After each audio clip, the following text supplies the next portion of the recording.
Selamat pagi Bu Bunga dan teman-teman. Pada kesempatan ini, kelompok kami yang beranggotakan saya, Kalista, Helen, dan Lafisha akan membahas seputar proses acara First Take. Pembahasan ini mencakup teori, penerapan, upaya hukum, dan eksekusi.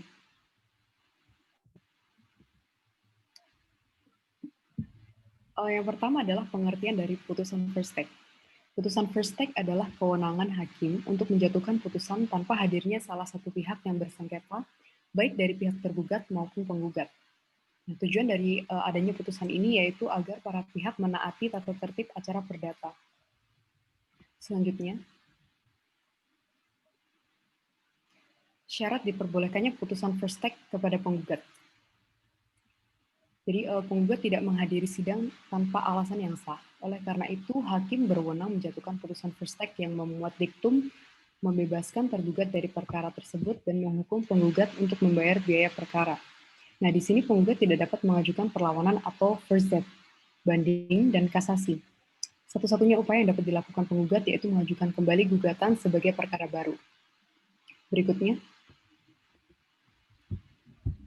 syarat diperbolehkannya putusan First Take pada tergugat, yaitu tergugat tidak menghadiri sidang pemeriksaan tanpa alasan yang sah. Oleh karena itu, hakim berwenang menjatuhkan putusan First Take yang memuat diktum mengabulkan gugatan seluruhnya atau sebagian, atau menyatakan gugatan tidak dapat diterima apabila gugatan tanpa dasar hukum. Selanjutnya,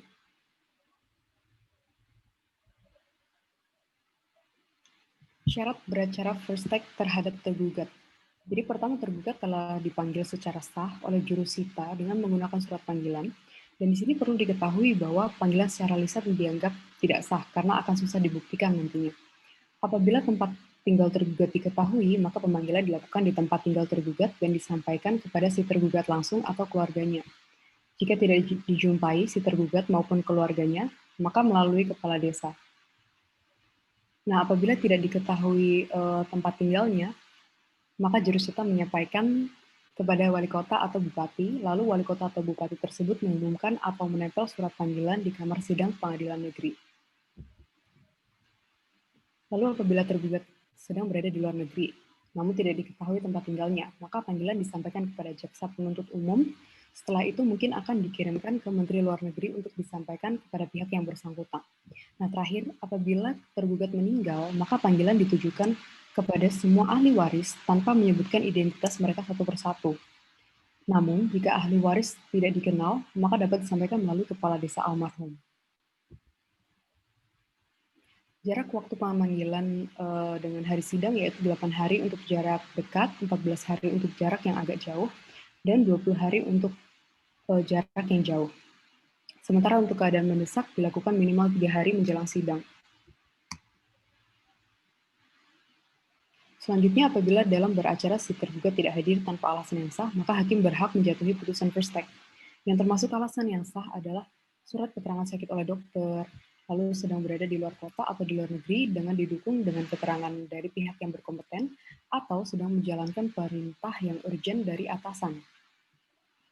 Terakhir, apabila tergugat yang tidak datang telah mengajukan eksepsi kompetensi dan eksepsi tersebut diterima, maka tidak boleh langsung dijatuhi putusan First Take dan proses pemeriksaan akan dilanjutkan. Selanjutnya, penerapan acara First Take ini bersifat imperatif. Pada dasarnya kehadiran tergugat dalam sidang ini bukan merupakan kewajiban imperatif atau memaksa, melainkan hak untuk pembelaan kepentingan. Sama halnya dengan penerapan acara First Take. Hakim tidak diharuskan menjatuhkan putusan First Take karena First Take hanya sebagai opsi dalam acara perdata. Selanjutnya, kewenangan hakim yaitu menjatuhkan putusan First Take dari ketidakhadiran pertama, lalu mengundur sidang dan memanggil sekali lagi. Nah, perlu diketahui bahwa batas toleransi ini minimalnya 2 kali dan maksimal 3 kali. Selanjutnya, penerapan acara First Take apabila tergugat lebih dari 1 orang. Nah, apabila semua pihak tergugat tidak hadir pada sidang pertama, maka sidang tersebut boleh diundur atau dapat dijatuhi langsung putusan First Take. Lalu yang kedua, sebenarnya sama saja dengan yang pertama. Selanjutnya, First Take tidak dapat dilakukan apabila salah satu tergugat tidak hadir Lalu apabila para tergugat hadir secara bergantian, contohnya A dan B adalah tergugat. Pada sidang pertama, A saja yang hadir, sidang kedua B saja yang hadir. Nah, dalam kondisi seperti ini, hakim dapat mengundur atau menjalankan sidang secara kontradiktor. Juga apabila salah seorang tergugat tidak pernah hadir, maka dapat dilakukan sidang secara kontradiktor. Sidang secara kontradiktor ini adalah sidang dengan cara uh, dengan cara salah satu pihak tergugat saja yang akan menjalani prosesnya. Selanjutnya, kapan putusan tersebut itu diucapkan? Yaitu berdasarkan patokan MA, yaitu apabila hakim menjatuhkan putusan alasan yang sah tanpa alasan sah, yaitu yang pertama putusan harus dijatuhkan pada hari itu juga. Yang kedua, dengan demikian putusan tersebut yang dijatuhkan dan diucapkan di luar hari itu tidak sah karena bertentangan dengan tata tertib yang berakibat putusan batal demi hukum. Jika hakim ragu-ragu atas kebenaran dari gugatan, maka dapat dilakukan yang pertama adalah mengundurkan persidangan dan sekaligus memanggil tergugat sehingga dapat direalisasi proses pemeriksaan kontradiktor. Yang kedua, menjatuhkan putusan tersebut yang disebut menyatakan gugatan tidak dapat terima atas alasan dari gugatan bertentangan dengan hukum atau dari gugatan tidak mempunyai dasar hukum. Selanjutnya, bentuk putusan tersebut yang pertama mengabulkan gugatan penggugat. Pada prinsipnya, putusan yang harus dijatuhkan mengabulkan gugatan penggugat.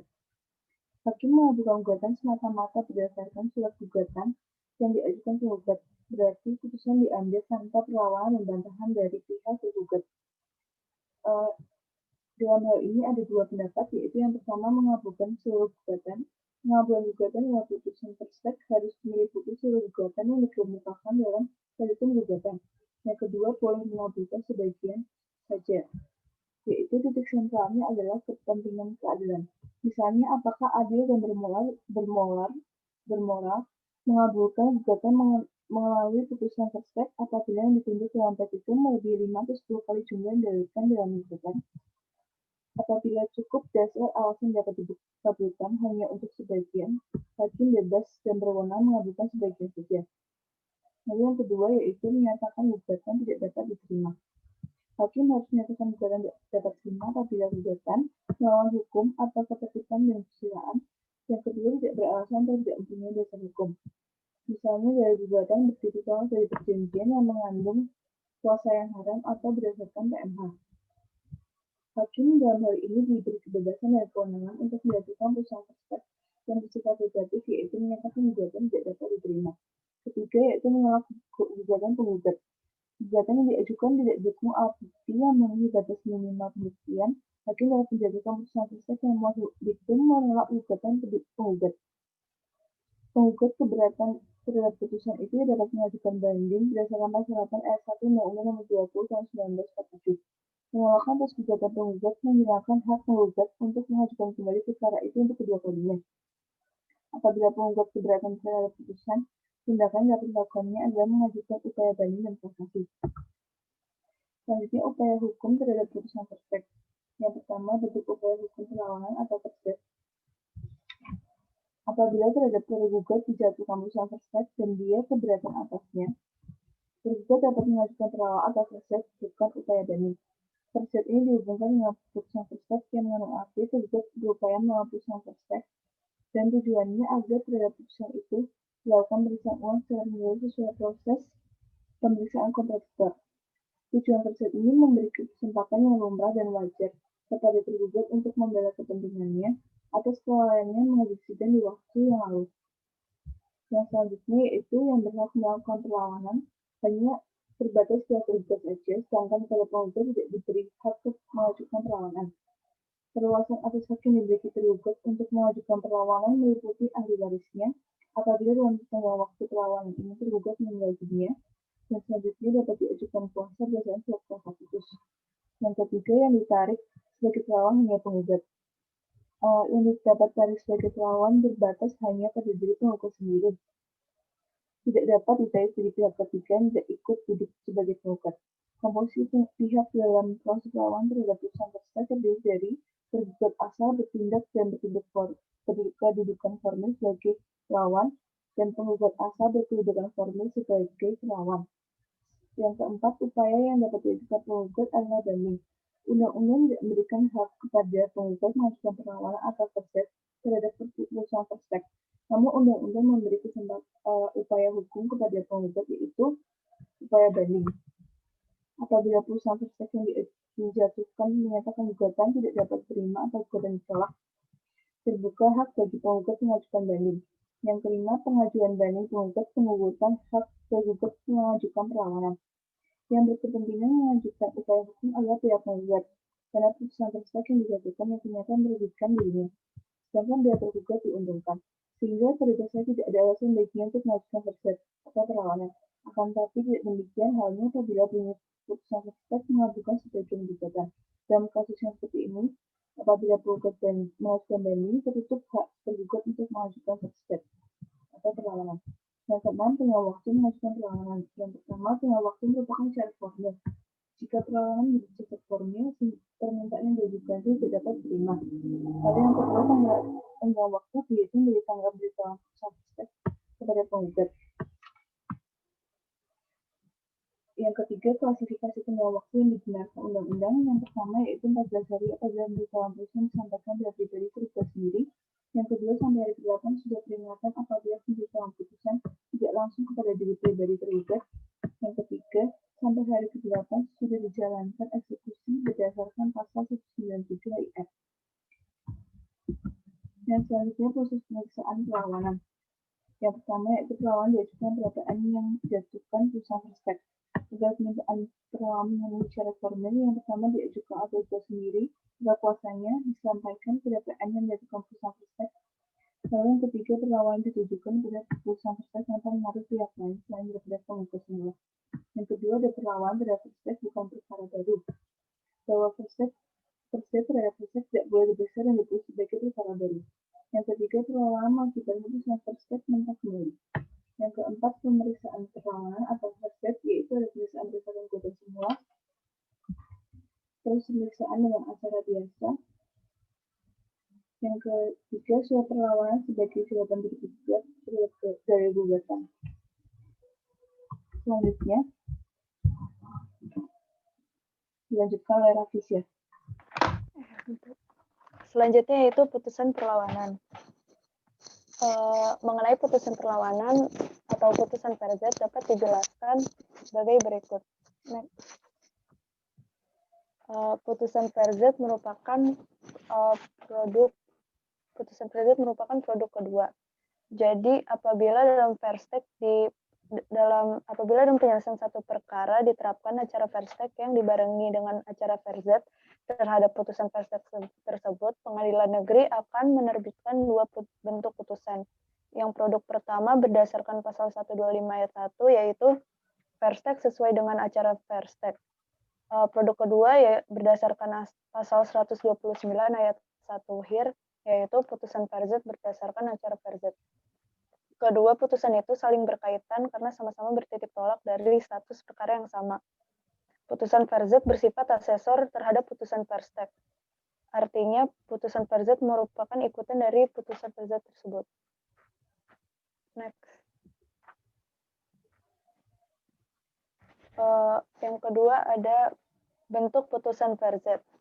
Dan yang pertama adalah Perstek tidak dapat diterima.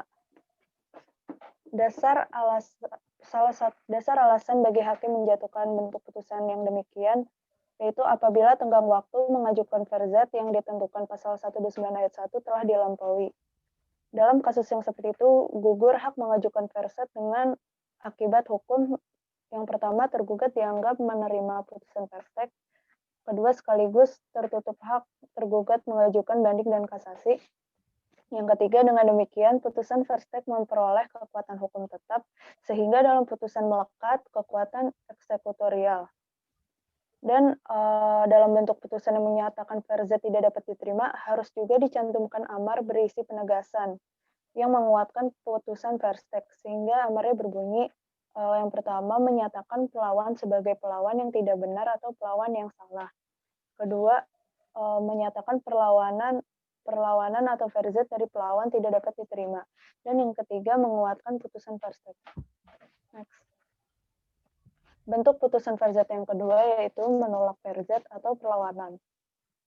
Apabila perlawan sebagai tergugat asal tidak mampu melumpuhkan kebenaran dalil gugatan terlawan sebagai penggugat asal, berarti pendapat dan pertimbangan yang terkandung dalam putusan Verstek adalah tepat dan benar.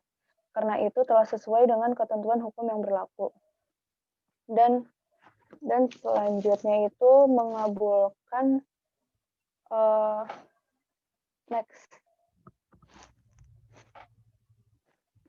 Dan yang selanjutnya itu mengabulkan perlawanan Verzet. Bentuk putusan Verzet yang ketiga yaitu mengabulkan perlawanan Verzet. Yang pertama, ada terlawan sebagai penggugat asal tidak mampu membuktikan dalil gugatan. Jadi apabila perlawan mampu melumpuhkan dalil gugatan maupun pembuktian yang diajukan terlawan, berarti terlawan dalam kedudukannya sebagai penggugat asal tidak berhasil mempertahankan dan membuktikan kebenaran dalil gugatan yang diajukannya. Jadi dari penolakan itu berkaitan langsung dengan kebenaran eksistensi dan substansi putusan Verstek. Itu tidak mungkin lagi dipertahankannya putusan tersebut. Yang kedua ada gugatan terlawan, di mana dalam proses pemeriksaan Verzet perlawan mengajukan eksepsi yang menyalahkan gugatan terlawan yang mengandung cacat formil, misalnya error in persona atau obscure libel. Dan dengan demikian, diktum putusan Verzet harus memuat pernyataan yang pertama menyatakan pelawan sebagai pelawan yang benar atau good opposant. Yang kedua mengabulkan perlawanan pelawan. Yang ketiga membatalkan putusan Verzet. Yang keempat menyatakan gugatan terlawan tidak dapat diterima atau net on facilage. Nah, ini Verstek tidak dapat di Verzet. Prinsip ini diatur dalam pasal 129 ayat 5 yang berbunyi, jika kepada tergugat dijatuhkan keputusan tanpa kehadiran untuk kedua kalinya, maka kalau ia mengajukan pula perlawanan terhadap putusan tanpa kehadiran, perlawanan itu tidak akan diterima.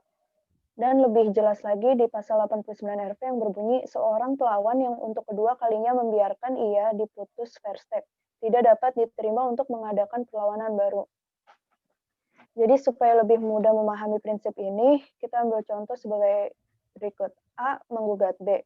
Pada sidang pertama, B sebagai tergugat, tapi dia tidak hadir tanpa alasan yang sah, meskipun telah dipanggil dengan patut.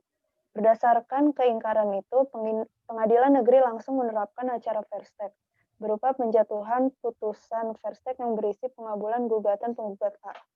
Terhadap putusan Verstek tersebut, B mengajukan perlawanan, atau Verzet tegen Verstek. Dalam rangka tersebut, B mengajukan perlawanan. Dalam rangka melaksanakan pemeriksaan perlawanan itu, B dipanggil dengan patut untuk menghadiri sidang, tetapi tidak datang menghadap tanpa alasan yang sah. Karena berdasarkan keingkaran itu, pengadilan negeri untuk kali yang kedua menerapkan acara Verstek dengan jalan kembali menjatuhkan putusan Verstek kepada tergugat B. Next. Eksekusi putusan Verstek. Ini ketentuan ini diatur dalam pasal 128 HIR. Sudah barang tentu ketentuan itu merupakan bagian yang tidak terpisahkan dengan prinsip umum pelaksanaan eksekusi yang digariskan dalam pasal 195 HIR. Pasal 128 HIR hanya terbatas secara khusus mengatur kapan pada putusan Verstek melekat kekuatan eksekutorial. Jadi yang pertama ada putusan Verstek tidak dapat dieksekusi sebelum lewat tenggang 14 hari dari tanggal pemberitahuan putusan.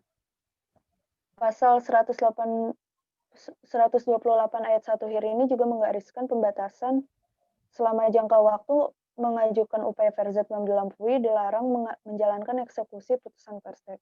Jangka waktu larangan adalah 14 hari dari tanggal pemberitahuan putusan Verstek kepada tergugat.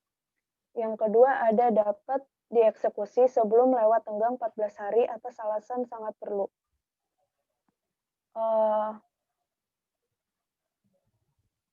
Yang pertama itu ada putusan mencantumkan diktum serta-merta.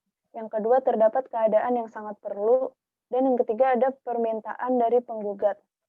Dan yang ketiga ada perlawanan Verzet menyingkirkan eksekusi. Di atas sudah dijelaskan apabila tergugat mengajukan perlawanan terhadap putusan Verstek, mengakibatkan putusan itu mentah kembali dan perkara diperiksa kembali dari keadaan semula sesuai dengan gugatan penggugat. Dengan demikian, perlawanan langsung meniadakan eksistensi putusan Verstek sampai dijatuhkan putusan Verzet. Apabila putusan Verzet menolak perlawanan, eksistensi putusan Verstek baru timbul kembali dengan sifat yang permanen, dan sebaliknya. Next. Sekian dan terima kasih.